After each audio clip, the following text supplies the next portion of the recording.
हाय दोस्तों, मैं उपेंद्र आप सबको अपने YouTube चैनल उपेंद्र मैथमेटिक्स में हार्दिक अभिनंदन और स्वागत करता हूं।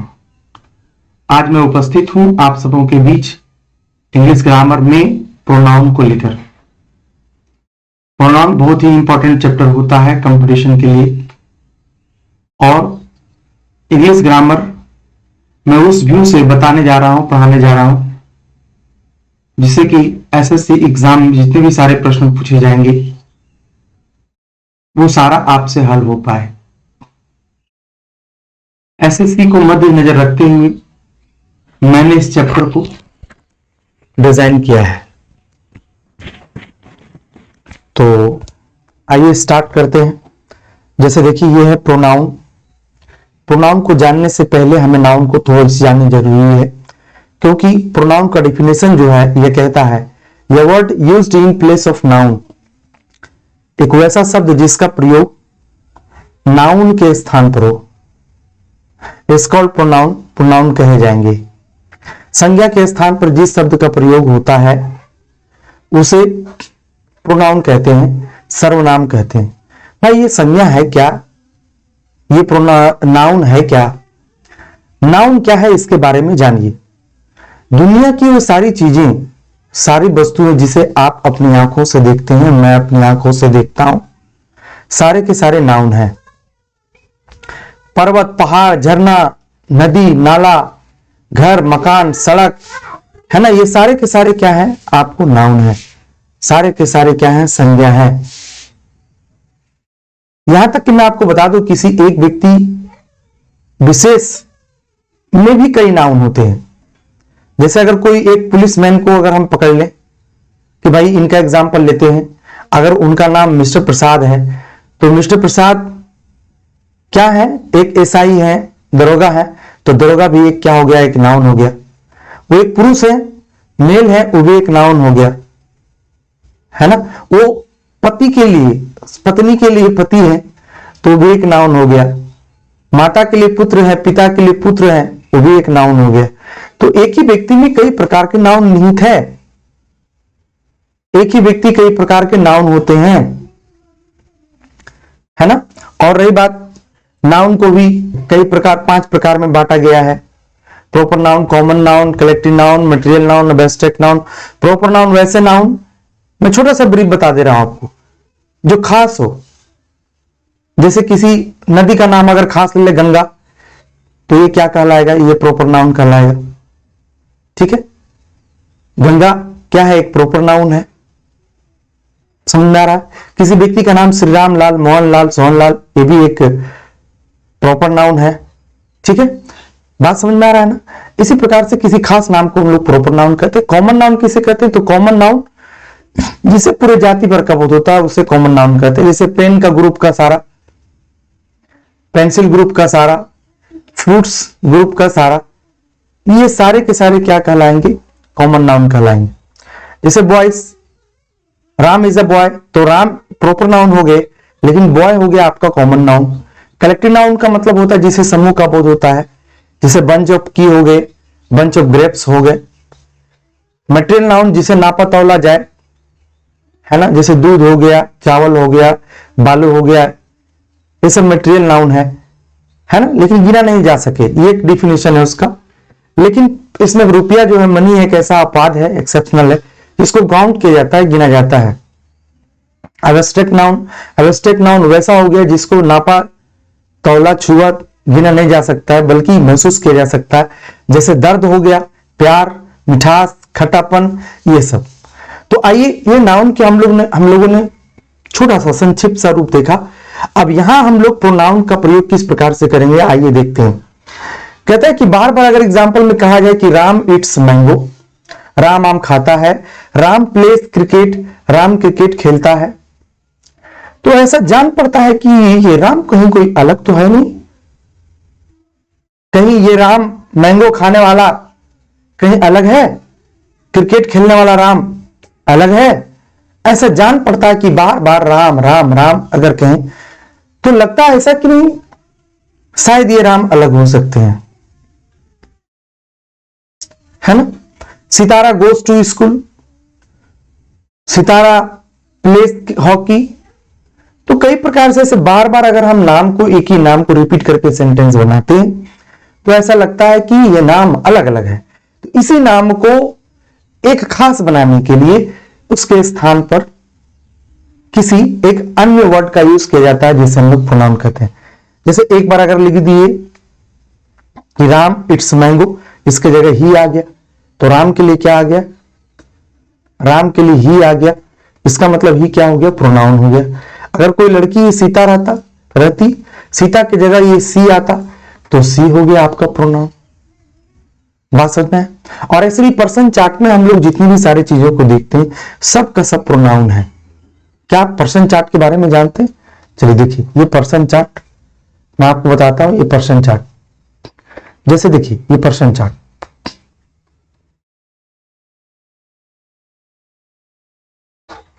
फर्स्ट पर्सन के बारे में आप लोग जानते होंगे। फर्स्ट पर्सन में क्या होता है, आई, सिंगुलर में आई, और प्लूरल में क्या होता है, वी। ये सेकेंड पर्सन की बात करें, सेकेंड पर्सन में होता है यू, यहां भी होता है यू, है ना। थर्ड पर्सन की अगर हम बात करें तो ही, सी, इट और नेम। तो नेम तो नाम हो गया, ये प्रोनाउन नहीं होगा, बल्कि ही, सी, इट ये सब के सब क्या है, प्रोनाउन है। इसी का पूर्ण फॉर्म होता है दे। देखिए ये भी क्या है, प्रोनाउन है। तो पर्सन चार्ट के अंतर्गत I, we, you, he, she, it, they, ये जितने भी सारे सब्जेक्ट देखने को मिलते हैं ये सारे के सारे प्रोनाउन है। समझ गए ना बात को?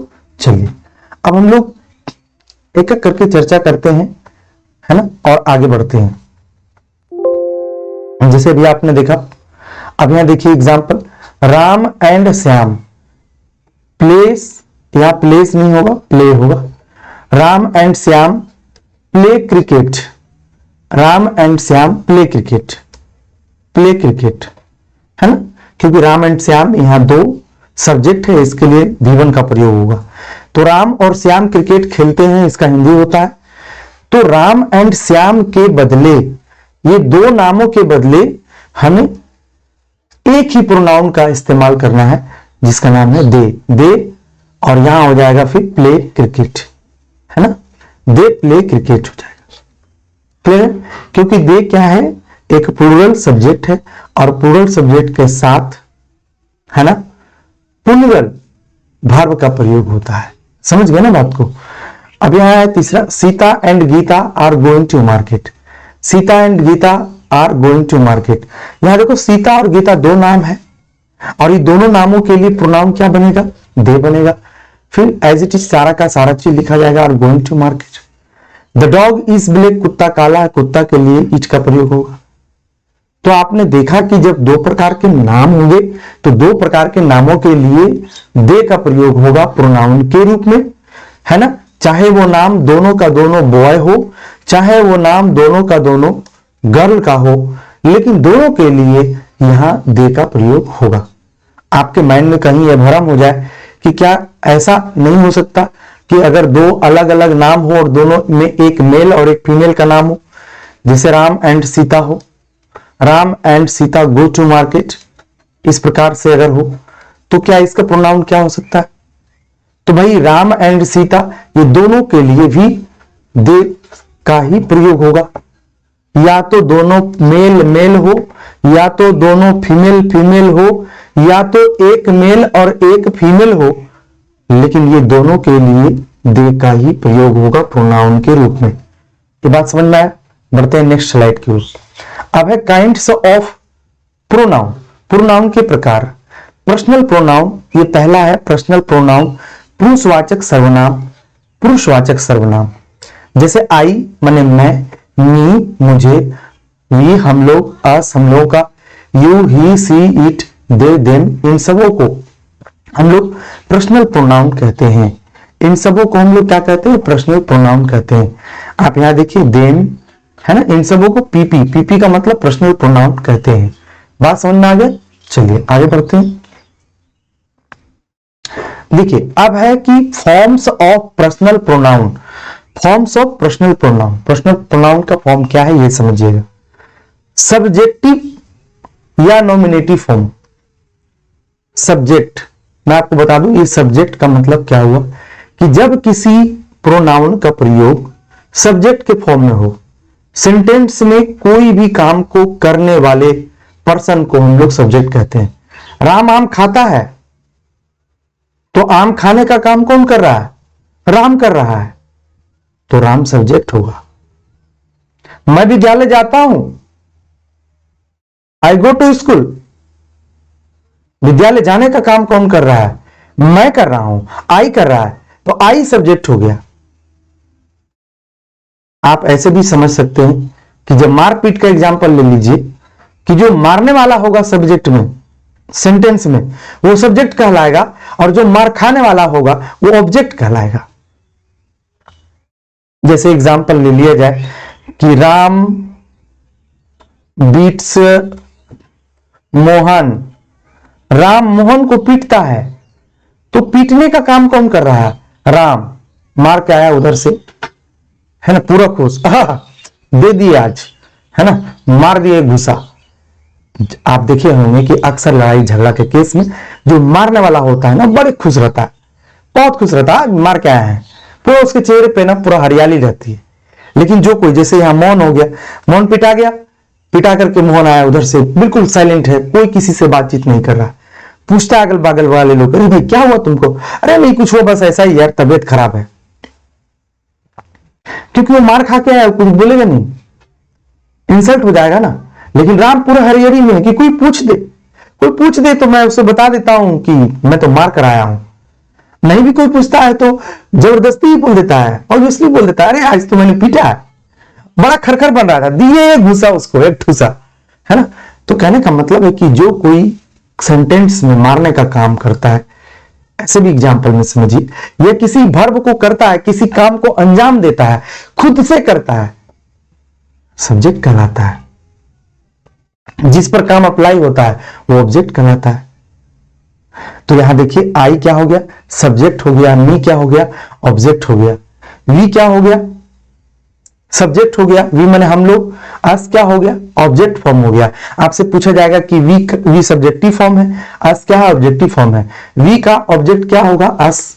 यू का ऑब्जेक्ट क्या होगा? यू। दे का ऑब्जेक्ट क्या होगा? देम। ही का ऑब्जेक्ट क्या होगा? हिम। सी का ऑब्जेक्ट क्या होगा? हर। राम का ऑब्जेक्ट क्या होगा? तो राम। नाम का ऑब्जेक्ट नाम ही होता है। जैसे कुछ एग्जाम्पल के माध्यम से मैं आपको बताता हूं। जैसे एग्जाम्पल ले लिए, समझिएगा जरा गौर से। जैसे ये एग्जाम्पल ले लिए, जैसे यहां लिखे राम इट्स मैंगो, राम आम खाता है। ये खाने वाला काम राम किया, ये सब्जेक्ट हो गया। खाया किसको गया? आम को, तो ये आपका ऑब्जेक्ट हो गया। तो मैं आपको बता दूं कि जो ऑब्जेक्ट है ना, ये ऑब्जेक्ट नाउन भी हो सकता है और ये ऑब्जेक्ट प्रोनाउन भी हो सकता है। जैसे सिन्हा अब्यूज्ड मी, सिन्हा ने मुझे गाली दिया, सिन्हा ने मुझे गाली दिया, तो ये मी क्या हो गया? मी आपका हो गया objective form. I play flute, मैं बांसुरी बजाता हूं। आई यहां बांसुरी बजाने वाला हो गया, कौन सा फॉर्म हो गया? सब्जेक्ट, नॉमिनेटिव केस हो गया। फ्लूट क्या हो गया? फ्लूट क्या हो गया? एक ऑब्जेक्ट हो गया। अब यहां ध्यान देने की जरूरत है, काइंड्स के बारे में हम लोगों ने जाना है ना, सब्जेक्ट ऑब्जेक्ट के फॉर्म में भी जाना। अब जानना है कि पॉजेसिव एडजेक्टिव और पॉजेसिव प्रोनाउन होता क्या है। पॉजेसिव एडजेक्टिव, सबसे पहले यहां बात आ गई एडजेक्टिव की। एडजेक्टिव का मतलब होता है विशेषण, विशेषण का मतलब होता है पहचान। यह पेन है, किसकी पेन है?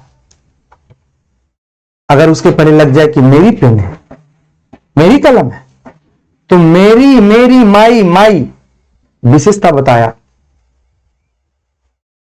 कि ये पेन मेरी है, पहचान दिया तो सेंटेंस में जो वर्ड पहचान दे, विशेषता बताए, उसे हम लोग एडजेक्टिव कहते हैं। जैसे अगर हम लोग लिख दें यहां, this is my pen, this is my pen, this is my pen, तो यह कलम मेरी है ना, यह मेरी कलम है। तो इस पेन की विशेषता माई से बताया गया, तो माई क्या कहलाएगा? एडजेक्टिव कहलाएगा। और ऐसे भी एडजेक्टिव के बाद नाउन का होना जरूरी है, क्योंकि एडजेक्टिव आता किसके लिए है? नाउन के लिए।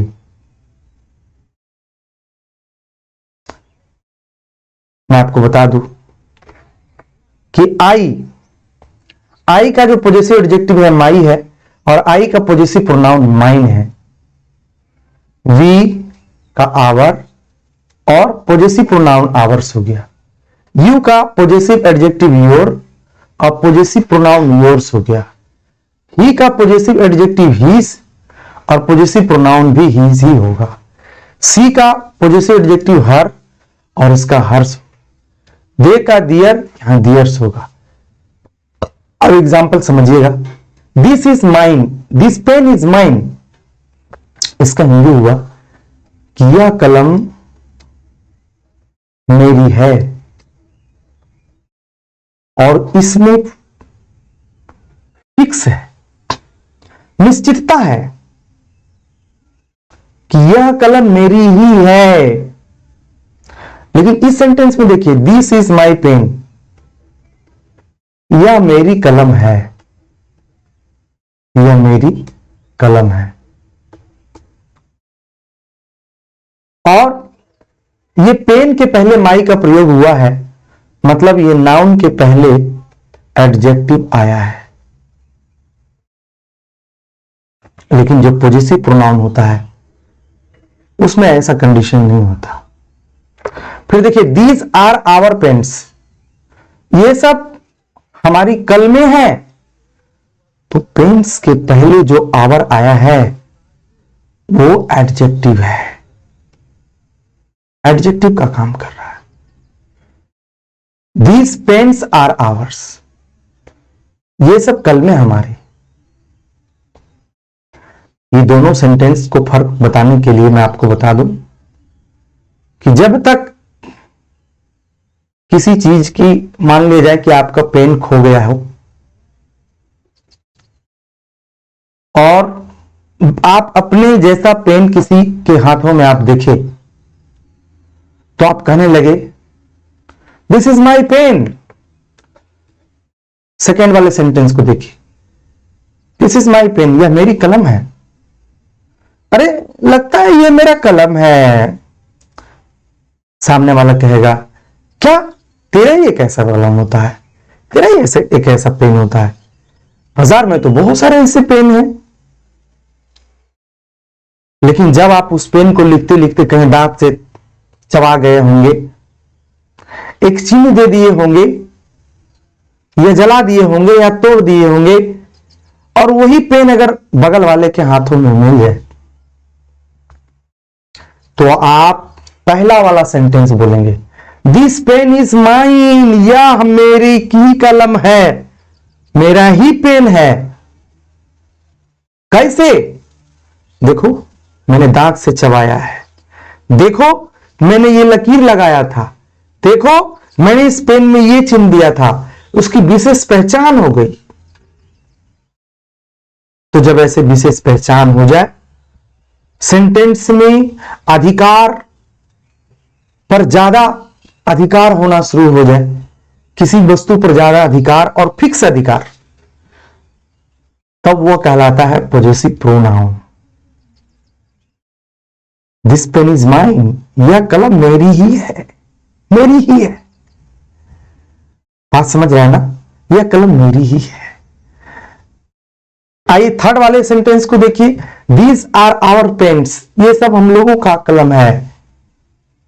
ये जनरल बातें हो रही है, पहचान नहीं है। बाजू वाले कह सकता है नहीं, ये सब पेन हमारी है, आपकी नहीं है।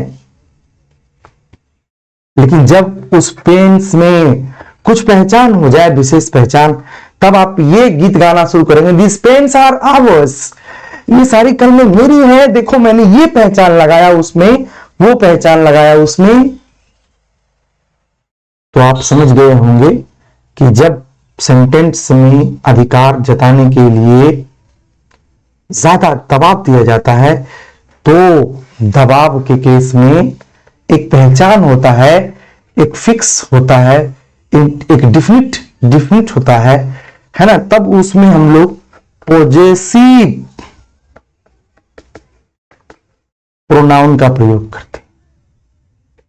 यहां नहीं दिख रहा है तो यहां देखिए, जब दबाव हो, फिक्स हो, तब पॉजेसिव प्रोनाउन का प्रयोग करते हैं। जैसे माइन,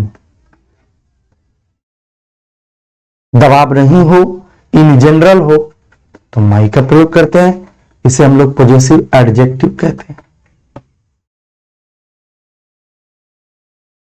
अब हम लोग सेकेंड में देखते हैं डेमोन्स्ट्रेटिव प्रोनाउन, संकेतवाचक सर्वनाम। जिस सर्वनाम, जिस प्रोनाउन से संकेत या इशारा करने का बोध हो उसे डेमोन्स्ट्रेटिव प्रोनाउन कहते हैं। जैसे दिस, दैट, दीज, दोज। यह मेरा घर है, दिस इज माई हाउस। इशारा कर रहे हैं यह मेरा घर। वह आपका घर है, दैट इज योर होम। तो जब इशारा करने की बात हो, संकेत करने की बात हो तो उसे डेमोन्स्ट्रेटिव प्रोनाउन कहते हैं। और डेमोन्स्ट्रेटिव प्रोनाउन में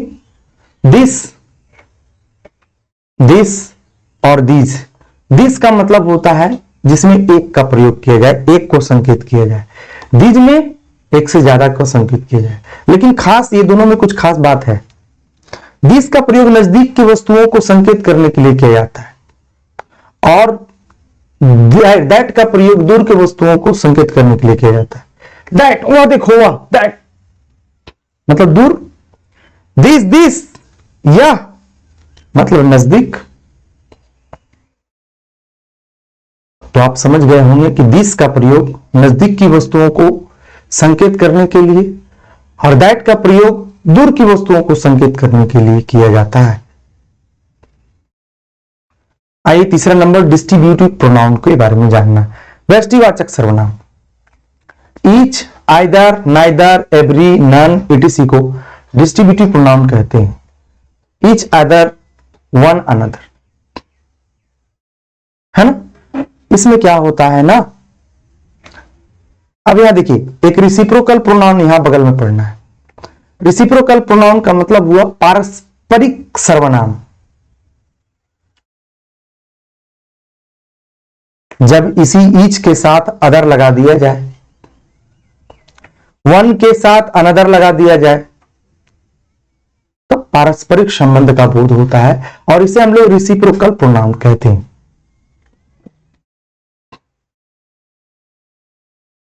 वी हेल्प ईच अदर, हम लोग एक दूसरे को मदद करते हैं।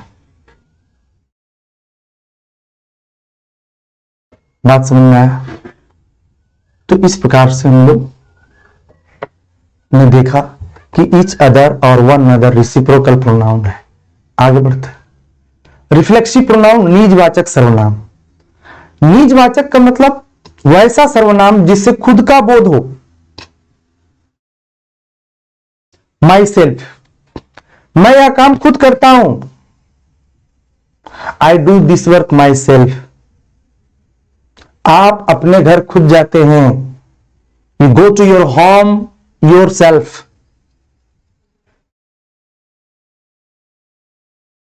मैं अपनी पढ़ाई खुद करता हूं। यहां माई सेल्फ का प्रयोग होगा। तो myself, ourself, yourself, yourself, himself, herself, itself, themself, oneself, ETC को रिफ्लेक्सिव प्रोनाउन कहते हैं। खास बात एक है कि अगर व्यक्ति एक हो तो उसमें सिर्फ सेल्फ का प्रयोग होता है। जब व्यक्ति एक से ज्यादा हो तो सेल्फ्स भी एस लग जाता है। SELF, ये एफ जिस वर्ड के लास्ट में एफ या एफ ही रहे उसको पुडल बनाने के लिए उसे एफ या एफ को हटा करके भी लगाकर ईएस लगाया जाता है, मतलब सेल्फ हो गया। आप यहां देख रहे हैं योर सेल्फ, आप खुद, इसका हिंदी होगा आप खुद, आप खुद। यहां आप देख रहे हैं योर सेल्फ्स, आप लोग खुद, मतलब एक से ज्यादा, आप लोग खुद या आप लोग स्वयं। इस बात को समझिए, इसे रिफ्लेक्सिव प्रोनाउन कहते हैं। आइए इंफैटिक प्रोनाउन के बारे में पढ़ते हैं। जब myself, ourself, yourself, himself, herself, itself इत्यादि का प्रयोग सब्जेक्ट पर दबाव डालने के लिए किया जाता है, तो उसे इंफैटिक प्रोनाउन कहते हैं। जैसे ही हर्ट हिमसेल्फ, उसने अपने आप को चोट पहुंचाया। कोई भी काम का रिजल्ट खुद पे जब हो, उसी सब्जेक्ट पर ही हो, ऐसा प्रयोग हो myself, ourself, yourself का, तो इसी myself, ourself, yourself को इंफैटिक प्रोनाउन कहते हैं। ही हर्ट हिमसेल्फ, उसने अपने आप को चोट पहुंचाया।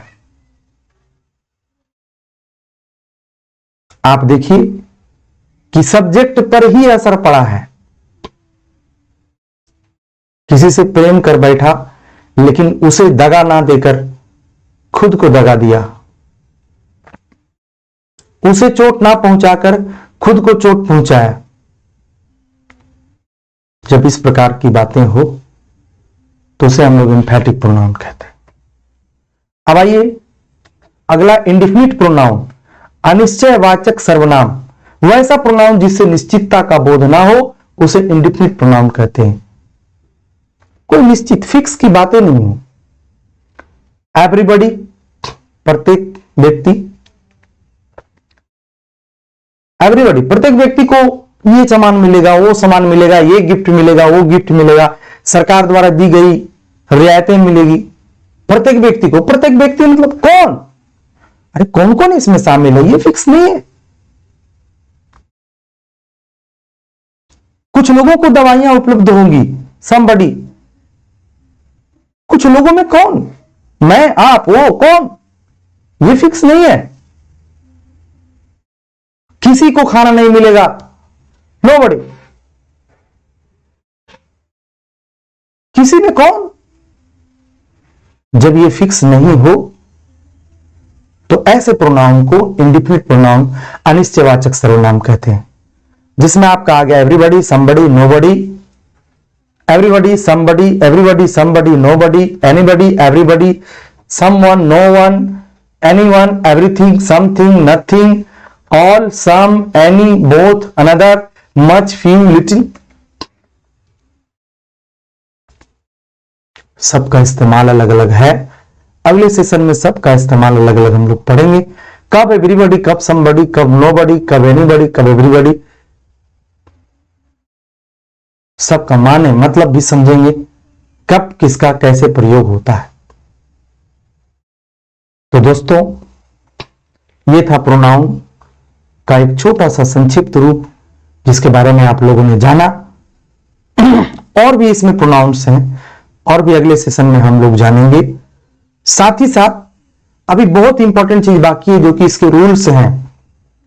ये तो केवल एक परिचय हुआ, अब रूल्स पढ़ेंगे इसका, कहां किसका प्रयोग होता है, क्यों होता है, क्यों नहीं होता है, कॉमन एरर में कैसे क्वेश्चन पूछे जाते हैं। इन सारे चीजों का जवाब आपको एक एक कर मिलेगा अगले सेशन में। तो दोस्तों, आप मुझे कमेंट करके जरूर बताना कि ये सेशन आपको कैसा लगा। अगर ये सेशन अच्छा लगा तो आप शेयर कीजिएगा, कमेंट कीजिएगा, लाइक कीजिएगा। नमस्कार।